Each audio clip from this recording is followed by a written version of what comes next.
జూపల్లి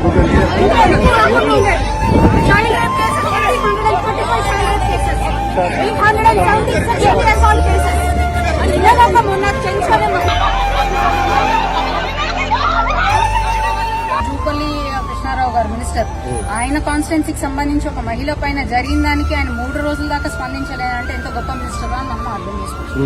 దాని తర్వాత సీతక్క గారు అయిపోయిన దానికి ఎక్కడో పెద్ద పెళ్లి వెళ్ళి చూసిందే గానీ ఆ చిన్నారికి ఏదైతే వాళ్ళ ఫ్యామిలీ మెంబర్స్ ఉన్నారో వాళ్ళని పరామర్శించింది లేదు.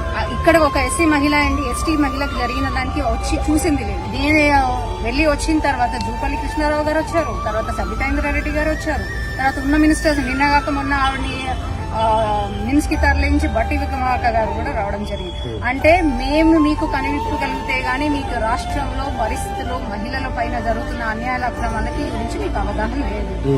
సో వీళ్ళందరూ వాళ్ళ మినిస్ట్రీలు కాపాడుకోవడంలో ఉన్నారు, వాళ్ళ కుర్చీలు కాపాడుకోవడంలోనే ఉన్నారు. కానీ ప్రజలు ఎట్టుపోతున్నారు, మనుషులు ఎట్టుపోతున్నారు, ఏం జరుగుతుందని మన రాష్ట్రంలో ఏం జరుగుతుందని అనేది కొంచెం కూడా విచక్షణ వీళ్ళకి లేదు.